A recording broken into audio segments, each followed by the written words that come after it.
देखिए, मैं तो सिर्फ इतना जानती हूं कि मैं बचपन से मैंने अपने लिए एक बहुत मुश्किल रास्ता चुन लिया था, सच्चाई का रास्ता, कॉम्प्रोमाइज़ ना करने का रास्ता। मैंने शोबिज़ में रहते हुए, मीडिया में रहते हुए कभी किसी गलत वैल्यू पर कॉम्प्रोमाइज़ नहीं किया। मुझे प्रोग्राम नहीं दिए जाते थे, मेरे प्रोड्यूसर मुझसे बाज़ औक़ात चलता प्रोग्राम ले लेते थे। आप अच्छी तरह से जानते हैं कि एक खातून से ये क्या चाहते हैं। लेकिन अल्लाह का शुक्र है, मैंने अपनी डिग्निटी और अपनी सेल्फ रिस्पेक्ट पर कभी कॉम्प्रोमाइज़ नहीं किया। नहीं मिलता काम, ना मिले, कोई बात नहीं, लेकिन मैं अपनी नजरों में तो सुरखरू रहूंगी ना। दुनिया मेरी इज्जत तो करेगी ना। इसके दामन पर कोई धब्बा नहीं है। तो बचपन से ही ऐसी हूं, आज भी हक सच के साथ खड़ी हूं। बहुत से लोग मुझे डराते हैं, मत क्या करो इतनी सच्ची बातें। तो क्या करूं, झूठ बोला नहीं जाता मुझसे। कोशिश भी करूं तो नहीं बोल सकती, रुक जाते हैं, बंद हो जाते हैं होंठ, नहीं बोला जाता झूठ मुझसे।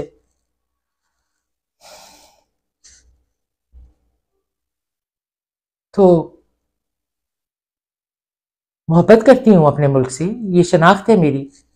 मैं पूरी दुनिया में पाकिस्तान के हवाले से जानी जाती हूँ। बचाना है मुझे इस मुल्क को, कोशिश करना चाहती हूँ इसको बचाने की, अपना हिस्सा डालना चाहती हूँ। लेकिन मेरे एक से कुछ नहीं होगा जब तक सारे लोग मुत्तहिद नहीं होंगे।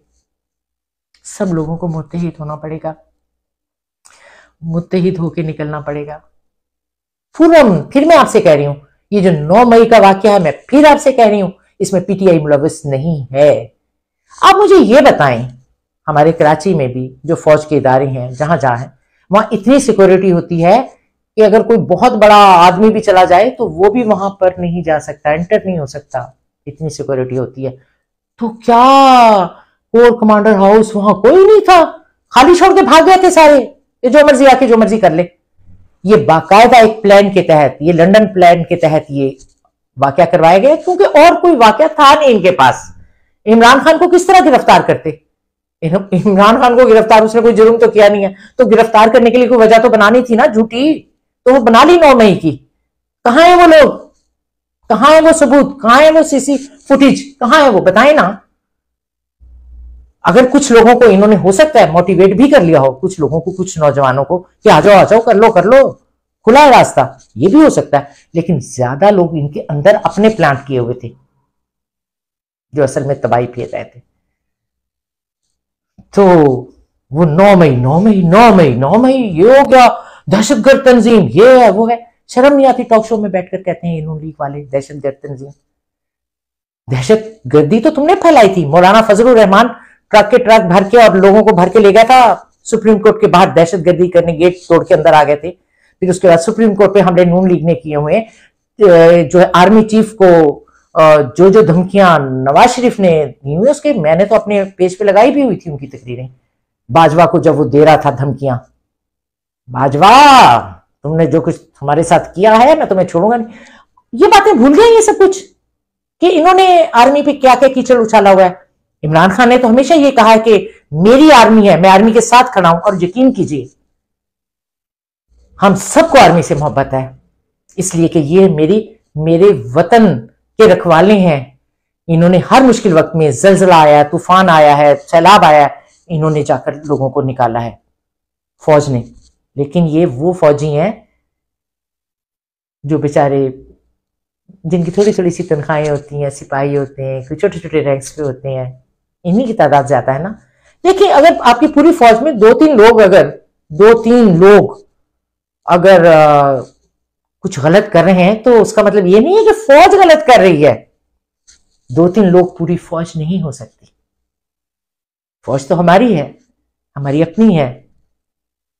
हमें प्यार है अपने शहीदों से भी, और जो जो इन्होंने कारनामे किए हैं हमारे फौजियों ने, हमें फख्र है उन पर।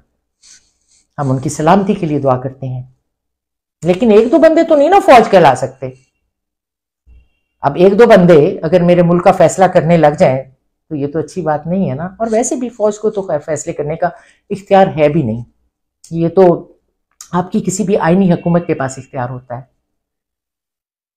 तो फौज को अपना काम करना चाहिए भाई, सरहदों की हिफाजत करनी चाहिए, प्लान बनाने चाहिए। अगर कोई उफ्ताद आ पड़ी है तो तब फौजियों को देख लेना चाहिए। मुल्क के निज़ाम में तो किसी मुल्क की फौज भी मुदाखलत नहीं करती।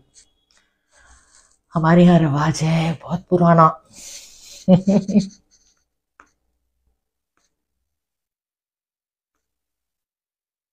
Khalid Ali is watching.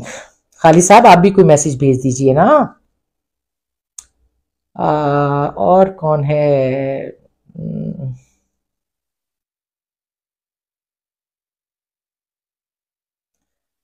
भी ज्यादा लोग नहीं आ रहे, वही लोग जो है ना वो बार बार रिपीटेडली मैसेज कर रहे हैं, नए लोग नहीं आ रहे हैं। उनके तो मैं जवाब दे चुकी हूँ सब सवालों के। नदीम साहब ने बहुत से मैसेज दिए हैं, मैं नदीम साहब की बहुत शुक्रगुजार हूँ। तो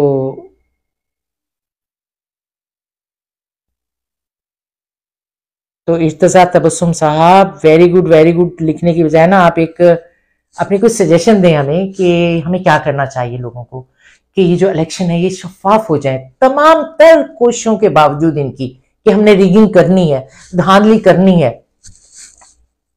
क्या तरीका हो सकता है? कोई तो आप भी सजेशन देना। आप भी इस मुल्क के शहरी हैं और आपका ये फर्ज है। आप यकीन कीजिए कि हम सबका फर्ज है इंडिविजुअली कि हमने मिलकर मुल्क को बचाना है, मिलकर इसके हालात को सही करना है, मिलकर हमने यहां उस क्यादत को लाना है जो इससे सिंसियर तो हो कम से कम। हम और कुछ नहीं कहते भाई, हम कुछ नहीं मांगते आप लोगों से, हम तो इतना चाहते हैं। आज देखें ना, बांग्लादेश हमसे कहीं आगे चला गया सिर्फ इसलिए कि उनके हुक्मरान बेहतर चाहते थे अपने मुल्क के लिए, वरना उनके पास तो वसाइल ही नहीं थे शुरू में। आज उनकी करेंसी भी हमसे आगे है। अफगानिस्तान, कौन कह सकता था कि अब वहां जो हुकूमत बनी है वो बेचारी पता नहीं ठहर भी पाएगी कि नहीं। आज उनकी करेंसी हमसे आगे है। कितनी शर्म की बात है। आखिर वजह क्या? वजह तो हमारी एक करप्ट हुक्मरान है। इन्होंने जो 18 माह की हुकूमत है उसमें भी अयाशियां की हैं, उसमें भी इन्होंने छोड़ा कुछ नहीं है कि हम अपने अखराजात कम कर लें। वो दौरे भी किए जिनकी जरूरत नहीं थी, और फिर अब चाहते हैं कि इनको उन्हीं को मुसल्लत कर दिया जाए दोबारा, सब कुछ जानते बुझते हुए। क्यों? किस लिए? किस लिए?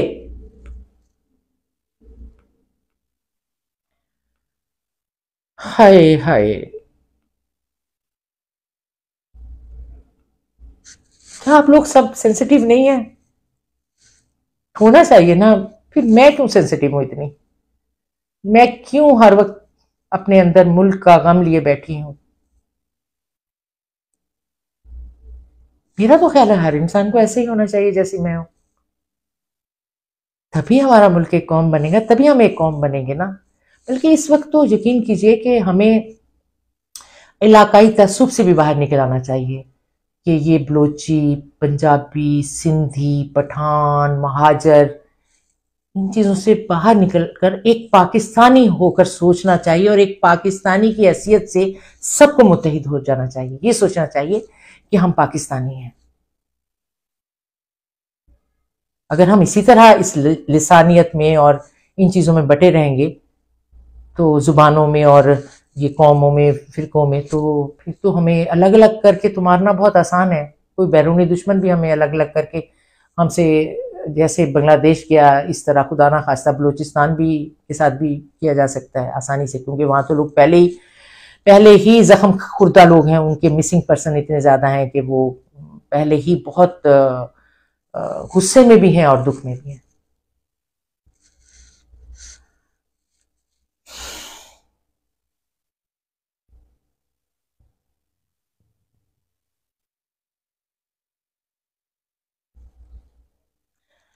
साईं नवीद जट नारोवाल से दावा देता हूं कि पाकिस्तान की नौजवान नस्ल की पहली बुनियादी और जेन्युइन तहरीक पाकिस्तान नौजवान इत्तेहाद तहरीक, ये कौन सी है भाई? ज्वाइन करें। अब देखें ना, कोई नई तहरीक ना हमने सुना ना देखा, कहां पे होती है ये तहरीक? और कोई 76 साल बूढ़ा नहीं कर सकेगा। मैं मैं नौजवानों की लीडर हूं। दुनिया में बोर्ड ऑफ डायरेक्टर्स सिस्टम पर चलने वाली पहली सियासी तहरीक। कौन सी है ये तहरीक भाई? कहाँ चल रही है? सच मुझे नहीं पता इस तहरीक का कि कहाँ चल रही है। सामने आना चाहिए ना तहरीक को। तो मलिक अली साहब ने सिर्फ एक हाथ से वो हाय कहा है, तो मलिक अली साहब हेलो कहा है, तो आप हेलो के साथ अगर ये भी लिख देते कि हमें क्या करना चाहिए, कोई अच्छा मशवरा ही दे देते, कोई दिल की बात ही शेयर कर लेते, तो अच्छा ना होता।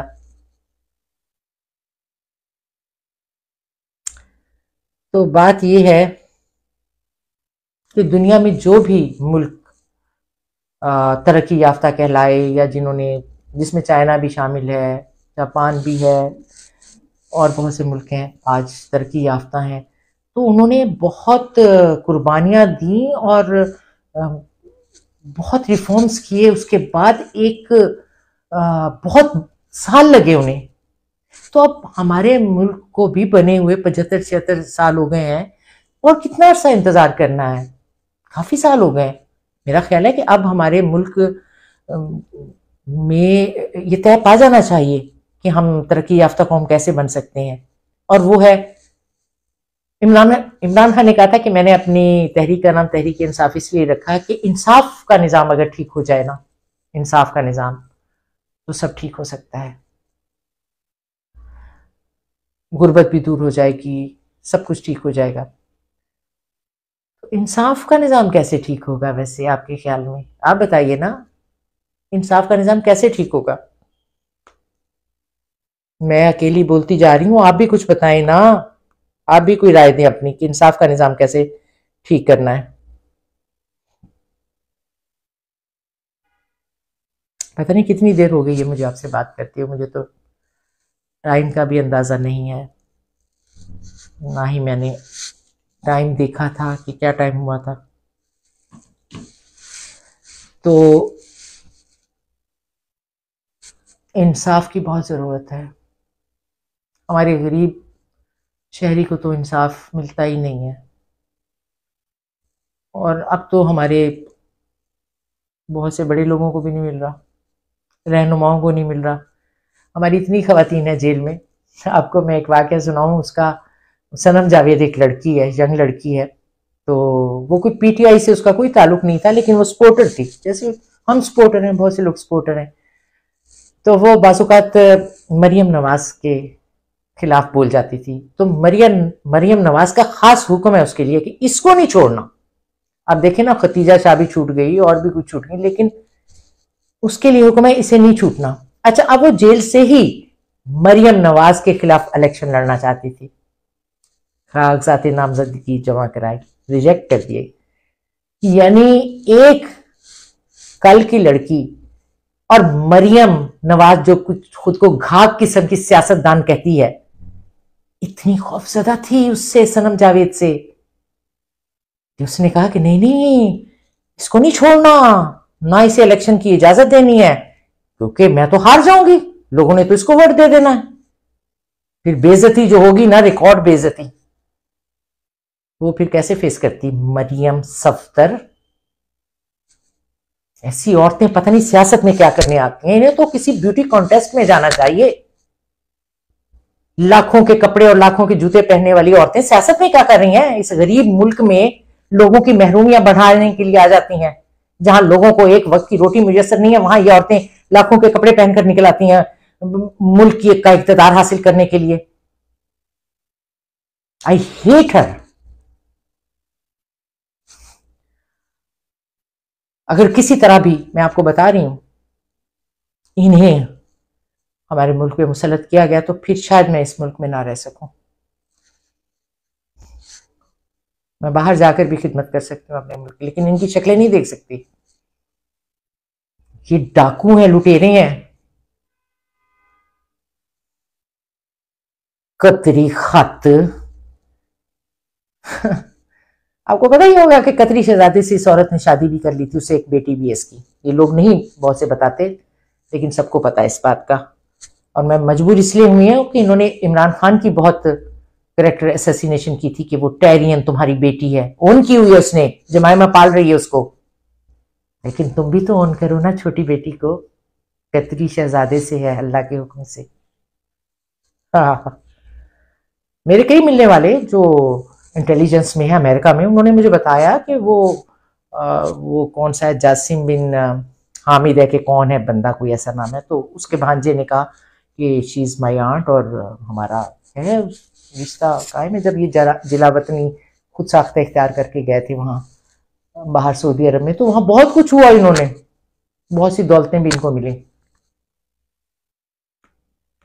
लेकिन पीटीआई ने कभी इन पर कीचड़ नहीं उछाला। यकीन कीजिए, इमरान खान का हौसला देखें, जितनी औरतें इन्होंने लॉन्च की इमरान खान के खिलाफ, उसने किसी पर बात नहीं की। उसने कहा कि औरतों के बारे में बात नहीं करती। हालांकि इतनी बातें हैं इनकी, इतनी बातें हैं कि आप कानों को हाथ लगाएं इनके करैक्टर के बारे में अगर आपको पता चले तो। लेकिन मेरा दिल बहुत जलता है ना, अब यकीन करें मैं कोई बात कह देती हूँ, वरना कहनी नहीं चाहिए, लेकिन क्या करें। हाय हाय, पहलवान अली, पहलवान, ये क्या नाम है? PALVN, पहलवान, पहलवान है, पहलवान है अली। ज्वाइंट, क्या ज्वाइन किया आपने? हमें ज्वाइन किया है हमारे सेशन को। अगर आपने ज्वाइन किया है तो आप अपनी कोई सजेशन भी हमें भेज दीजिए। हुजैफा खान ने भी देख रहे हैं हमें, तो हुजैफा आप भी कोई मैसेज भेज दीजिए, कोई बात, कोई सजेशन, कोई मशवरा। असद गिलानी साहब ने कहा you are absolutely absolutely right dear. तो असद गिलानी साहब, ब्रेव लेडी कंदील जाफरी, माशाल्लाह। मैं तो ब्रेव हुई हूं, आप तो मर्द है ना, तो आप भी ब्रेव होने का सबूत देना। और आप बताइए कि इन इलेक्शन को हम शफाफ कैसे बना सकते हैं, हमें क्या करना चाहिए, कोई अच्छी तजवीज़ काम आ सकती है। तो इसलिए कि थोड़े से दिन रह गए और हमने इलेक्शन बचाने हैं अपने, हमने वोट बचाने हैं अपने किसी तरह से। वरना यकीन करें कि इन्होंने ना चूं चूं का मुरब्बा करके ना, जरदारी को, खैर वो तो कराची तो सिंध तो जरदारी को दे देना, बाकी पंजाब में ना चूं चूं का मुरब्बा करके ना सारी पार्टियों को दे देने हैं थोड़ी थोड़ी सीटें। वो जो इन्होंने इस्तेकाम पार्टी बनाई है, कुछ उसको दे देंगे, कुछ दे देंगे ये उसको नून लीग को दे देंगे, क्योंकि नून लीग में इतना दमखम तो है नहीं कि वो क्लीन स्वीप कर सके। और वो उनको भी पता चल गया, इनको लाने वालों को, उन्होंने कहा भाई नहीं, ये तो अब नहीं है इस काबिल, क्या करें, तो फिर चूचू का मुरब्बा बना देते हैं। लेकिन लेट्स सी, तो फिर भी हमें वो कबूल नहीं है, हमें ये कबूल नहीं है, लोग बिल्कुल भी कबूल नहीं है। तो हमें अपने इलेक्शन को बचाना होगा। और अब वक्त आया है ना निकलने का, तो अब निकलना है ना, सारे कारकुन भी, सपोर्टर्स भी, और अपने कोई हिकमत अमली तैयार करें बैठकर बाहमी मशवरे से कि किस किस तरह मुख्तलिफ पोलिंग स्टेशनों पर बैठना है, किस किस तरह से करना है, किस किस तरह से मुकाबला करना है, ताकि किसी तरह से रिजल्ट बाहर आकर महफूज हाथों में चला जाए। तो ये बहुत जरूरी है।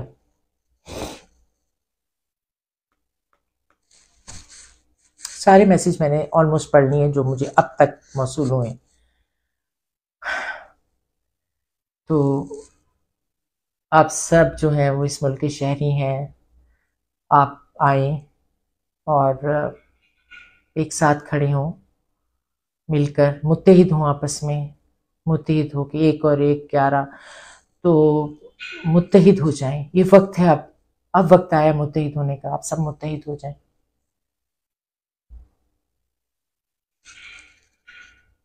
देखिए, मेरी एक अकेली की आवाज़ कहाँ तक जा सकती है? कितने लोग हैं जो इस वक्त मुझे देख रहे हैं, लिमिटेड लोग हैं ना। तो हम में से हर एक को आवाज़ उठाएंगे तो तब आवाज़ हर जगह जाएगी। हम जो लोग इस वक्त मुल्क से मोहब्बत करते हैं उन्हें बागी करार दे दिया गया है, उन्हें दहशतगर्द करार दे दिया गया है, और जो गलत फैसले करना चाहते हैं उन्हें मुल्क के का वारिस करार देते हुए उनके हाथ में इक़्तिदार पकड़ाने की तैयारी हो रही है। क्यों है इतनी नाइंसाफी? आंखों के सामने जुल्म हो रहा है, आंखों के सामने सब कुछ गलत हो रहा है, और हम पाकिस्तानी खामोश तमाशाई बनकर देख रहे हैं। क्यों देख रहे हैं? कहाँ है गैरत हमारी? पाकिस्तान इस्लाम के नाम पर बना था और अगर इस्लाम के नाम पर यह मुल्क बना था तो फिर गैरतमंद होना चाहिए ना। तो जगाएं अपनी गैरत को, अगर सो भी गई है तो जगा लें ना, जगा लें गैरत को।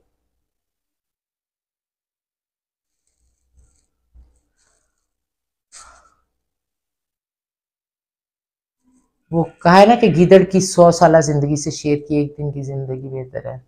घिसा पिटा सा ये मकूला है। वाकई इसमें कोई शक नहीं है। सच्चाई के रास्ते पर चलने वालों को कोई नहीं भूलता, उनका नाम जब भी लिया जाता है इज्जत के साथ लिया जाता है।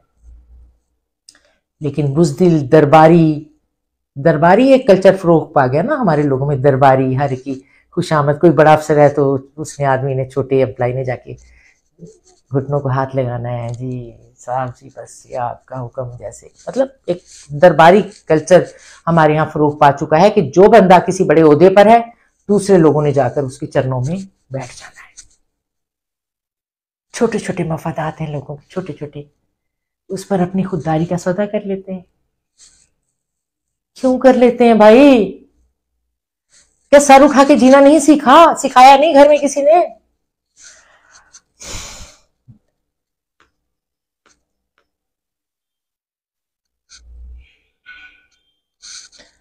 अब देखें ना, चंद एक हैं जो बार बार कर रहे हैं। अब मुझे चाहिए हैं अपने दूसरे। देखिए मैं सेशन कब तक बैठी रहूंगी, मैंने घर के काम भी करने हैं। अभी वो जो मेरी कैट है उसकी मेडिसिन का टाइम है, उसके मैंने कानों में ड्रॉप्स डालने हैं, उसको एंटीबायोटिक की एक डोज देनी है।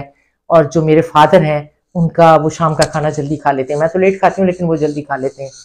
अभी मैं उन्हें कहकर आई थी कि मैं लाइव सेशन कर रही हूँ तो आप प्लीज़ मुझे डिस्टर्ब ना करना। लेकिन जाहिर है भी कब तक मैं आप लोगों को बैठकर आपकी मिन्नतें करती रहूंगी, आपके आगे हाथ जोड़ती रहूंगी, आपकी खुशामद करती रहूंगी, आपसे रिक्वेस्ट करती रहूंगी कि खुदा के लिए आ जाओ, लाइव सेशन में आ जाओ, हम मिलकर एक ताकत बन जाए थोड़े से लोग और अपनी अच्छी सजेशंस पेश करें और उसमें से कुछ सजेशंस आगे चली जाएं और उससे हम इलेक्शन में कुछ बेहतरी आ सके।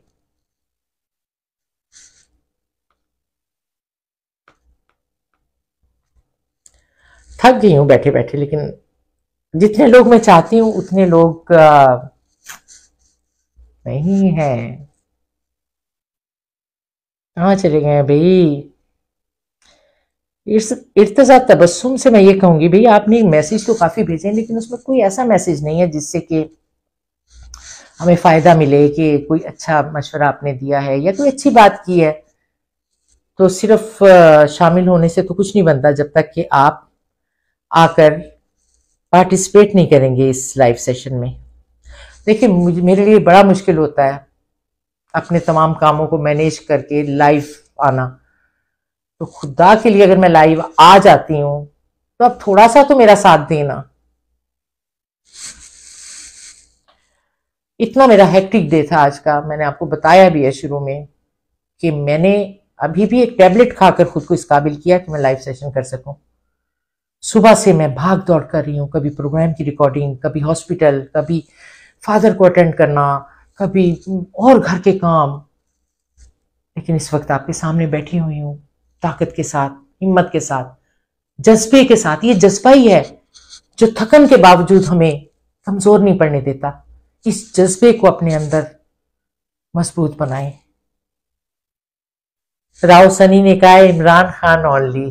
भाई ये तो हम सब जानते हैं कि इमरान खान ही चाहिए, ऐसे लीडर सदियों बाद पैदा होते हैं। अल्लाह मियाँ भी कहेगा कि चलो मैंने तुम्हें एक लीडर दे दिया था ईमानदार, लेकिन तुमने अगर उसकी हिफाजत नहीं की तो मैं तुम्हारी मदद नहीं करूंगा। फिर अल्लाह भी हमारी मदद नहीं करेगा, मैं बता रही हूं। फिर अल्लाह कहेगा ठीक है भाई, जैसे हुक्मरान वैसी कौम, करो मजे, भुगतो। तो इमरान खान के साथ आवाम है, लेकिन हमें इमरान खान को जेल से क्या नहीं निकालना।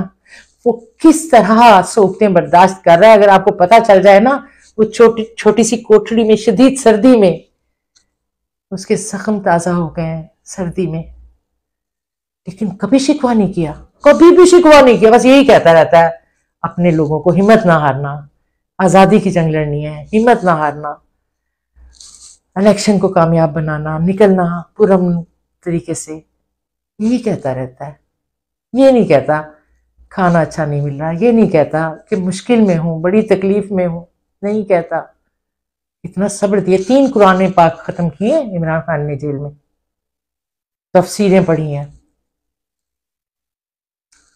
फाइज ईसा को भी एक पहुंचाई थी मैसेज कुरान की आयत कोट करके कि दुश्मनी में इतना आगे ना जाओ, जिसका मफहूम है कि दुश्मनी में और नफरत में इतना आगे ना जाओ कि इंसाफ भी ना कर सको। इतना पढ़ लिया, मुताला कर लिया कि अब इमरान खान कुरान की आयतों से हवाले देता है। लेकिन लोगों को क्या, लोगों को अल्लाह के होने का यकीन हो तो वो डरे ना कि अल्लाह ताला हम पे अजाब नाजिल होगा, या कल को अल्लाह की अदालत में पहुंचकर हम क्या जवाब देंगे। उन्हें अल्लाह के होने का यकीन ही नहीं है। उनको तो ये पता है कि इस दुनिया में हम अय्याशी करने के लिए और दौलत कमाने के लिए आए, जितनी दौलत समेट लो, जितनी समेट सकते हैं समेट लो। और जिनके पास दौलत ज्यादा होती है उन्हें जिंदगी से मोहब्बत भी कुछ ज्यादा ही होती है। और जिसके पास दौलत नहीं होती, जिसने दौलत को कुछ समझा ही नहीं होता, जैसे इमरान खान है, वो कहता मुझे तो मौत से डर नहीं लगता, बहुत जी लिया मैंने, मेरे लोग मुझसे इतना प्यार करते हैं और मुझे क्या चाहिए।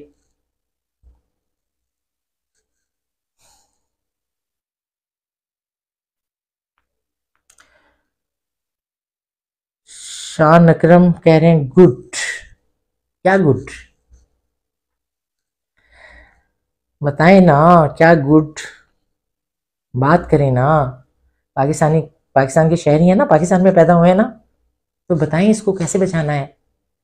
यहां अपने मुंतखब करदा लीडरों को, नुमाइंदों को कैसे लेकर आना है। सारे ताग लगाकर बैठे हैं। मैं आपको बता दूं, जैसे कोई शिकारी नहीं घात लगा के बैठा होता, वो इस्तेकाम पार्टी का वो जो अलीम खान है, घात लगाकर बैठा हुआ है कि इलेक्शन हो, मैं जल्दी से मैं और जहांगीर तरीन जाकर खरीद ले, और उधर से जरदारी मुफाहिमत का बादशाह।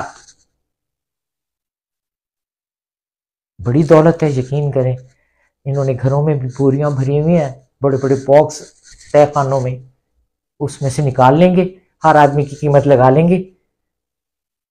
तो फिर वो नुमाइंदे ये सोचेंगे देखो क्या पीटीआई का तो अब शायद वजूद ही खत्म हो गया है, और क्या मिलेगा हमें पीटीआई में जाकर भी, चलो मिल जाते हैं इनके साथ, हमारी अगली नस्लें आराम कर लेंगी। बिक जाते हैं ना लोग, अपने बच्चों का, अगली नस्लों का आराम सोच के बिक जाते हैं।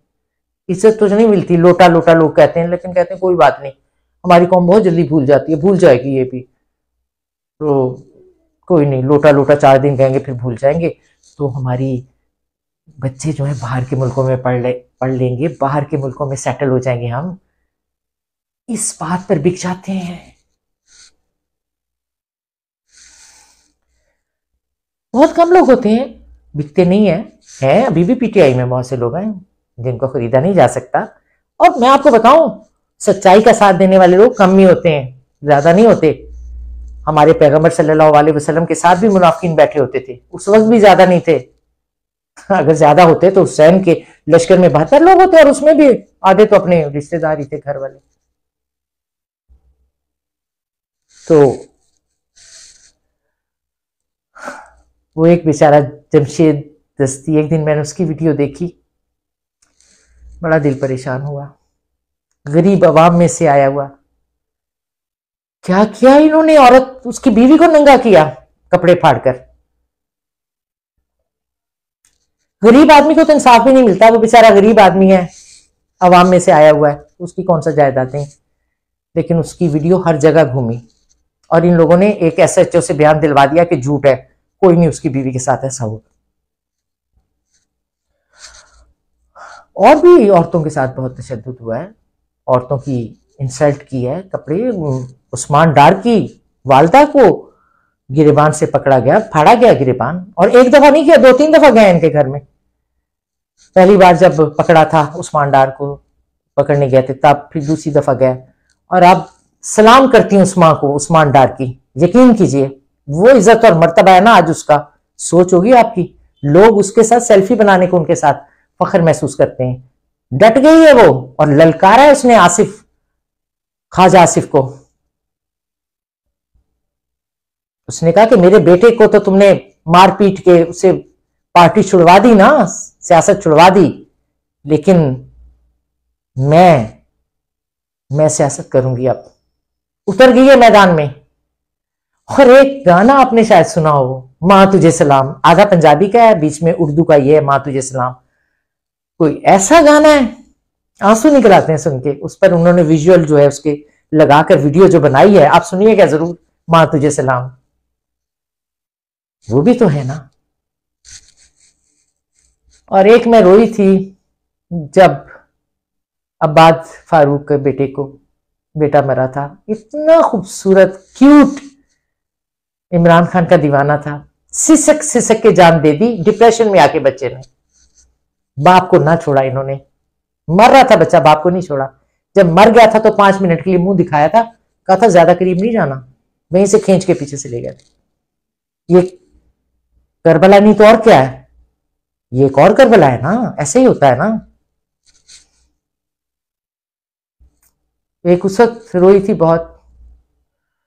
और एक अरशद शरीफ को जब इन्होंने शहीद किया था उस वक्त, वो तो खैर गम मुझे कभी नहीं भूलेगा जब तक मैं जिंदा हूं। मैं तो अरशद शरीफ की तस्वीर आती है ना सामने, में हटा देती हूँ, मेरी आंखों से आंसू बहने लगते हैं।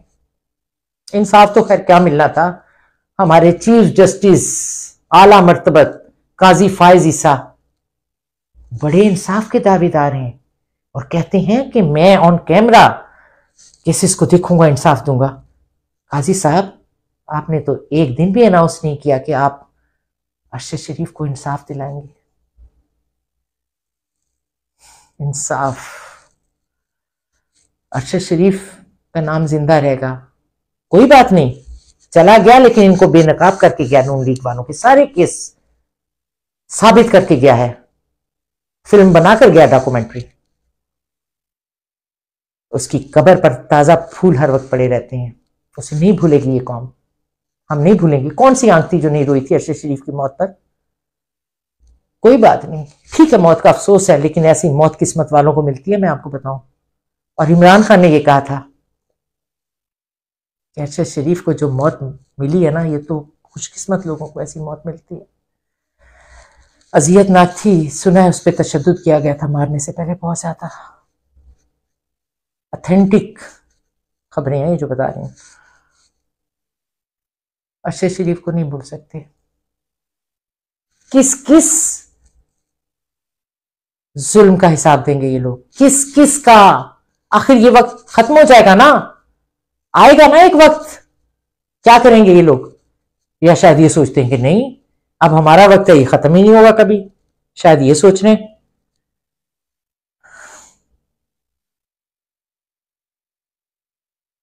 जी जनाब, आ जाए आप लोग। मुझे ये नहीं पता कि इस वक्त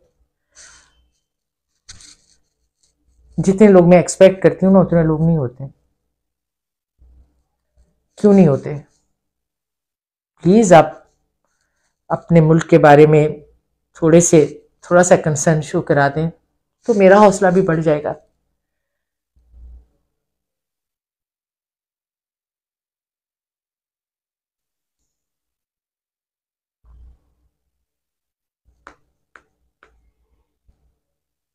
ये मुल्क सिर्फ मेरा तो नहीं है, आप सबका है। देखें, ये मुल्क में कुछ भी कर ले, मुल्क जो है बदनाम भी मुल्क को करते हैं अपनी गंदी हरकतों की वजह से, लेकिन ये मुल्क रहेगा तो हमारा ही ना।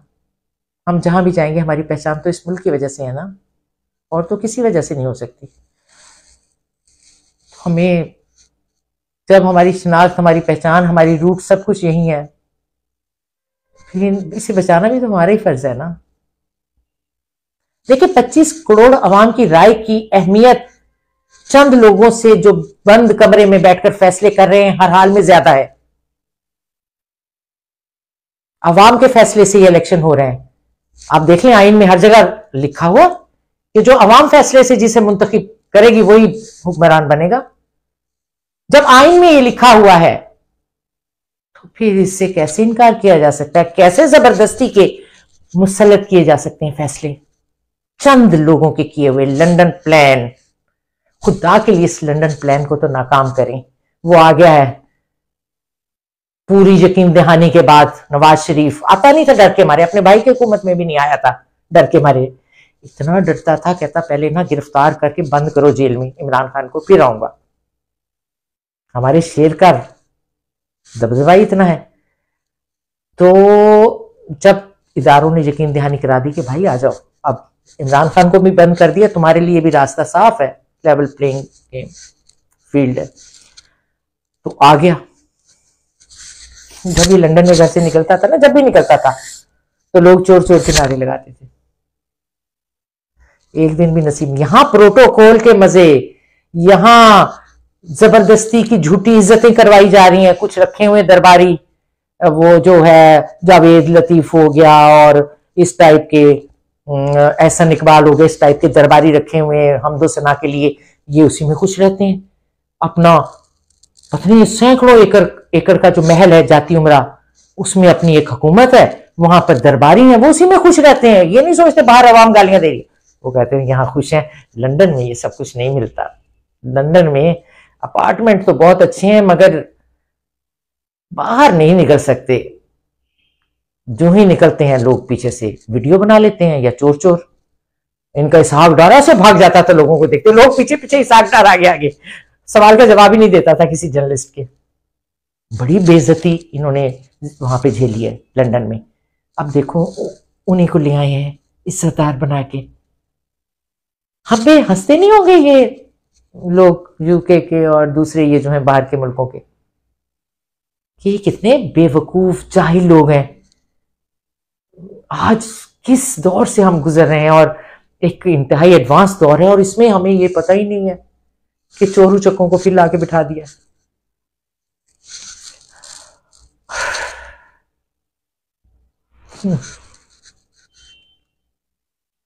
बताएं, आना है कि मैं जाऊं फिर? मोहम्मद नदीम ने कहा हम उस वक्त पीटीआई में आए जब जिले शाह को शहीद किया गया। ठीक है, आप उस वक्त आए, लेकिन मैं तो 2013 से ही मैंने फैसला कर लिया था। जब मैंने बहुत मेरे दिल को मुझे इंटेंशन हो जाती है अल्लाह की तरफ से कि नहीं, ये सच का रास्ता है, इसको अपना लो। जिले शाह एक मासूम, मेंटली एक वो इतना वो नहीं था, स्लो था, और लेकिन इमरान खान का आशिक था, और बात करता था, लगता नहीं था कि ये इतना नॉर्मल नहीं है ज़हनी तौर पर। उसको शहीद कर दिया, यानी उससे भी तुम्हें खतरा था, जिले शाह से भी। 2-4 चपेड़े लगा के उसकी एक आध टांग तोड़ के कहीं रख देते, उस मासूम की जान ले ली। ये जान, ये खून जो है ना, खून नाहक नहीं जाएगा, इस खून का हिसाब तुम्हें देना पड़ेगा। ये सोच लो, एक मासूम इंसान को तुमने मारा। और बहुत से कारकुनों को इन्होंने मार दिया। आपको पता है, जब इन्होंने पकड़ा था ना, जेलों में बंद किया था, तो कई लड़के थे जिनको मार दिया। वो तो ये बाद में पूरी रिपोर्ट आ जाएगी ना, अभी तो बंद किए हुए हैं हर इंफॉर्मेशन। मीडिया को इजाजत ही नहीं है कोई खबर देने की, हर चीज बंद की हुई है।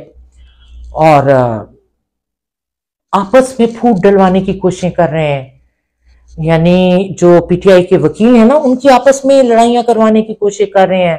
वो जो है शेर अफजल मरवत की उसके साथ करवाने की कोशिश कर रहे हैं, वो जो है हामिद खान है और गौहर साहब हैं जो हमारे चेयरमैन है। तो फिर इमरान खान ने ना उन सबको समझाया है कि दुश्मन तो साजिश करेंगे, आप सब सिंसियर हैं, आप मिलकर ये करें। और शेर अफजल थोड़ा सा जज्बाती जरूर है, लेकिन यकीन करें अपनी जान को खतरे में डालकर उसने कराची में भी बड़ी बड़ी रैलीज निकाली, और वहां पे भी गया है, खैबर पख्तूनख्वा में भी बड़े बड़े जो जलसे करने गया है वो, और क्राउड आया है, वो ललकारता है। तो वो एक बेखौफ है, और इमरान खान ने उसे थपकी दिया, उसका हौसला बढ़ाया है, उसको थोड़ा सा कहा है जरा जज्बात पे कंट्रोल करो और जाओ जाकर दोबारा कराची। ये छोड़ के चला गया था कि मुझ पर ऐसे इल्जाम लग रहे हैं, मैं नहीं करता। तो फिर इमरान खान ने कहा नहीं नहीं, तुम करो जाकर, तुम हमारे अपने हो। और उनको भी समझाया भी, आपस में मिलकर रहो। दुश्मन तो लड़ाएगा, दुश्मन की तो कोशिश होगी कि फूट डालो। ऐसे ही तो होता है, कहानियां ड्रामे नहीं देते, उसमें इस तरह से साजिश की जाती है, अपना कोई बंदा प्लांट किया जाता है। अब उसमें इल्जाम लगा दिया कि ये तो जी एस्टेब्लिशमेंट का बंदा है, और ऑथेंटिक लोगों से कहलवा दिया, तो लोग शक करने लगे। बड़े बड़े वीलॉगर्स ने कहना शुरू कर दिया भी ये तो, और गलत था, बिल्कुल झूठ था। तो साजिशें तो होंगी, वो हर तरह की साजिश कर रहे हैं। वो ये नहीं सोचते कि इमरान खान बंद पड़ा है, निशान बल्ले का हमने इनसे ले लिया है तो अब हमें किस बात का खतरा है। नहीं, अभी भी खतरा है, क्योंकि उन्हें पता है कि इमरान खान हार मानने वाला नहीं है। आप हकीकत बयान कर रही हैं अरशद रिजवी। हकीकत बयान करना ही तो मेरा काम है। हकीकत क्या बयान कर रही हूं, मेरे दिल के जज्बात हैं जो उमड़े चले आ रहे हैं, और मैंने क्या हकीकत बयान करनी है। मैंने कौन सा कोई बना के बयान नहीं कहीं से लगाना है। जो मेरे दिल में है वो मैं कह देती हूँ। ये भी नहीं सोचती कि क्या कहना चाहिए क्या नहीं, क्योंकि अगर मैं इसका तयन करने बैठ जाऊंगी ना तो फिर मैं कंफ्यूज होकर रह जाऊंगी कि अच्छा ये बात करनी थी, अच्छा ये बात नहीं करनी, अच्छा उस जज के खिलाफ नहीं उसके नहीं बोलना, अच्छा उसके बोल लेना, हाँ इजाजुल हसन के बारे में, हाँ उसके बारे में बोल लो। अब भी इस चक्करों में अगर मैं हिसाब किताब नहीं कर सकती, मेरा हिसाब किताब वैसे ही बड़ा कमजोर है।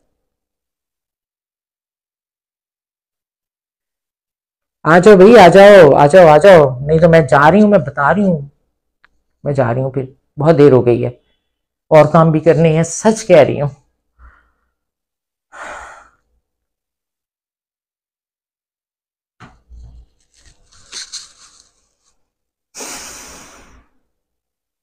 क्या करूं,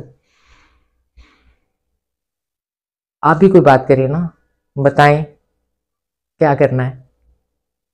बहुत कम दिन रह गए, अगर इलेक्शन हुए तो, फिर मैं कहती हूँ अगर इलेक्शन हुए तो, क्योंकि अक्सर तज्जिया निगारों का कहना है कि हो सकता है अभी भी ये जो है फजलुर रहमान वो भी कह रहा है कि ना करवाएं, एक करारदाद भी उसने मंजूर करवाई हुई है कि दहशत गर्दी है, हमें थ्रेट्स हैं तो ना करवाएं। तो कोई पता नहीं है कि पोस्टपोन भी हो जाए, लेकिन अभी तक बज़ाहिर इलेक्शन कमिश्नर भी और ये सारा कुछ कह रहा है कि नहीं इलेक्शन होंगे, सब छप रही हैं बैलेट पेपर्स वगैरह। तो चले नहीं, इलेक्शन हो रहे हैं, अच्छी बात है हो, लेकिन अब हमें एक सरप्राइज देना है, इन लोगों को दिखाना है कि बातिल कुव्वतें चाहे इकट्ठी हो जाएं चाहे कुछ हो जाए, लेकिन ये हारेंगी, सच्चाई का मुकाबला नहीं कर सकती। और ये जो पीडीएम नंबर, अब बहुत से पता क्या कह रहे हैं लोग कि जी ये पीडीएम 2 बनेगी हुकूमत, जैसे पीडीएम पहली बनी थी ना कि आपस में मिलकर इन्होंने बनाई, सारे मिल गए, सारे मिल गए। वो मेरा एक शेर था, वो मैंने लगाया भी था कि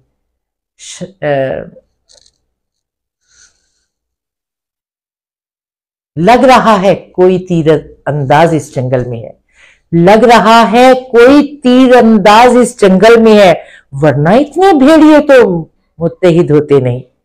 सारे मुत्तहिद हो गए थे, अब एक दूसरे को गालियां निकाल रहे हैं बेगैरत। तो किसी ने कहा कि यह फिर पीडीएम 2 की हुकूमत बनेगी और वो खिचड़ी पकेगी और वजारतें एक दूसरे को वो कर दी जाएंगी, बांट दी जाएंगी आपस में। तौबा तौबा, पहले 18 महीने भुगते हैं पीडीएम हुकूमत के, कोई जिम्मेदारी लेने को तैयार ही नहीं था। कोई कह रहा था वो है वजीर आजम, कोई कह रहा था वो है, उसकी बात वो, हम क्या करें, वजीर आला तो वो है, हमारा कोई लेना देना नहीं है। जैसे अब बिलावल कह रहा है कि वजीर आजम तो वो था, भाई वजीर आजम तुमने ही बनवाया था ना, तुम्हारे बाप ने शहबाज शरीफ को, कि तुम बन जाओ और मेरे बेटे को वजीर खारजा बना दो ताकि वो तजर्बा कर ले, फिर अगली बार उसे मैं वजीर आजम बना दूंगा।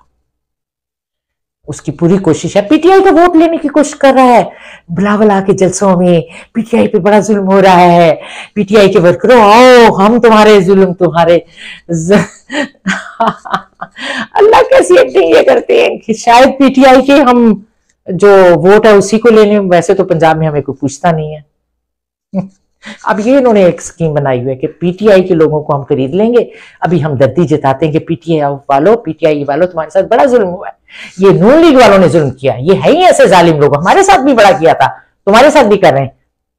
इनसे पूछो, अभी तो तुम ऐसे मिले हुए थे जरदारी को, अंकल उसको भी, वो जो है इनका जो नंबर 2 वजीरे, वो जो है क्या है खजाना इसहाक डार, उसको अंकल और हमारा तो वजीर आजम शहबाज शरीफ बहुत अच्छा है। अभी इतनी पुरानी बात तो नहीं हुई बिलावल, जब आप सब कुछ कह रहे थे, और अब आप कह रहे हैं कि पीटीआई के लोगों को कि आप जुल्म का शिकार हुए हैं, इनके तो हम भी हुए थे, आए मिल जाए, आओ मिल जाए हम, वो गाना नहीं है समन की तरह। तो झूठी बात है, लेकिन अब आवाम को पता चल चुका। मैं आपको एक बात बताऊं, हाँ सिंध में लोगों को अभी भी नहीं पता। सिंध में हो सकता है वो बेवकूफ बना लें, लेकिन पंजाब में नहीं है लोगों को बेवकूफ बना सकता, क्योंकि पंजाब में वो कहते हैं, वो कहता है पंजाब में मैं ये कर दूंगा वो कर दूंगा, तो वो लोग कहते हैं पहले कराची को तो ठीक कर लो जिसे तुमने कचरे का ढेर बना दिया, फिर पंजाब को भी कर लेना, पहले वो तो करके दिखाओ। पीने का पानी तक नहीं है वहां पर। टैंकर माफिया से तुम नहीं जान छुड़ा चुके, क्योंकि तुम्हारी जड़ें भी उनके साथ ही मिली। टैंकर माफिया में तुम्हारा भी हिस्सा है, क्यों तुम नजात दिलाओगे? इतने टैंकर सारा दिन सड़कों पे वो कुचलते हैं लोगों को, फिर लोगों को पैसे देते हैं, पैसे देके लोग अपने नहाने धोने का पानी खरीदते हैं। गैस यहाँ नहीं है कराची में, अल्लाह के फजल से। मैं भी कभी कभी गैस आती है तो खाना बना लेती हूँ, वरना बाजार से मंगवा लेती हूँ। ये हालात है कराची के, और ये चले पंजाब को ठीक करने, माशाल्लाह करेंगे ये पंजाब को ठीक। झूठे वादे सारी जिंदगी, अब भी लोग अगर इनके झूठे वादों में आ गए ना, फिर लोगों से बेवकूफ कोई नहीं है। इकराम या अकरम खान कह रहे हैं सब चोर इकट्ठे हैं, खान हक सच की आवाज है। नो डाउट, पीडीएम नहीं बोला करो, चोरों का टोला बोला करो। भाई वो तो सबको भी पता चोरों का टोला है, अब इसमें क्या रह क्या गया है। लेकिन पीडीएम एक नाम है ना चिराग के लिए, ये पहले पीडीएम बनी थी, अब पीडीएम 2, उसके लिए बता रही हूँ कि वो तज्जिया निगार भी कह रहे हैं कि वो बनने जा रही है पीडीएम 2। तो ये सूरत हाल है। मेरे ज़हन में जो जो करंट बातें आती जा रही हैं वो मैं आपको बताती जा रही हूँ, और काफ़ी टाइम हो गया है, मेरा ख्याल है आपसे इजाज़त ले लूँ ना अब।